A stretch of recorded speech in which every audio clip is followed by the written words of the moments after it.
Every now and then we also use the tarred roads network. For the larger roads in the country, though, you have to pay a fee at the so-called Peaje stations. This is really difficult for Peter, because he has to lean right out of the window to get to the ticket booth. And then we just enjoy the luxury of the beautiful straight roads and great bridges over the waters. In the nearby forest, we meet this cute fellow, an armadillo. He grunts totally funny, and he does not seem to have any big fear either.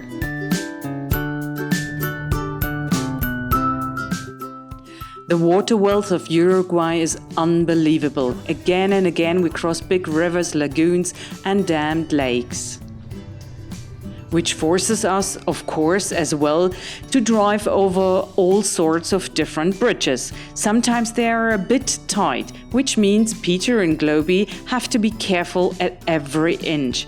But somehow it always works out well.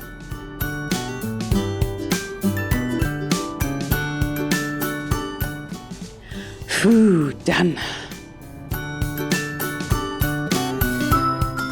Here it was a bit trickier. The bridge was limited to 3.20 meters height.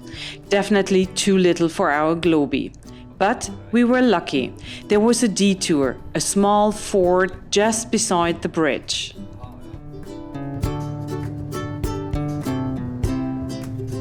The money of the street fees is actually reinvested for the maintenance of the roads and the bridges. But the construction sites are really sometimes quite adventurous, so we usually only ride them at a walking pace.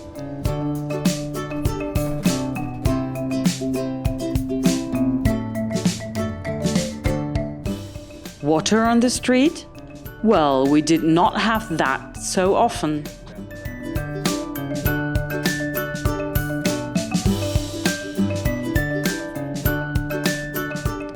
It is not getting less, and we do not see yet exactly what is going on, but it's definitely too much, so we drive a few meters back.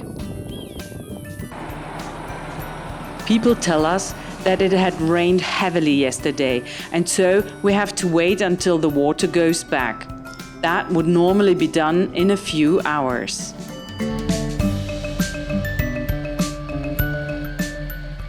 Peter did not want to wait for such a long time, so he dared the crossing with Globi, because we were confirmed that the bridge under the water was in good order and without any breaks and holes. We trusted these statements, and Peter set off.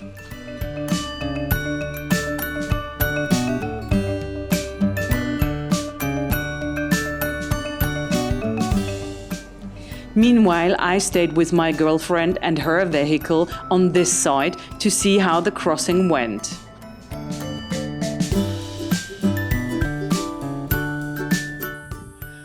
Almost done. Although Globi rocks quite well and the current is not half bad, but the super duo Peter Globi manages the crossing without any glitches.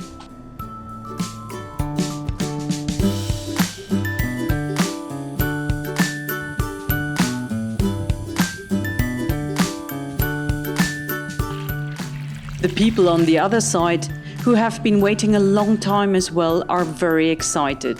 Finally, the first one did it. Peter parks Globi and waits for us. But now it gets moving. Encouraged by the good example, a native now ventures through the floods as well. And even if he drives almost a little bit too fast, he arrives without damage on the other shore. And that was the sign for the ladies' team. My girlfriend and I were driving through the water too. Slowly, controlled, and a bit shivering if everything goes well. But Diana has done a great job and brought us safely to the other shore. So cool.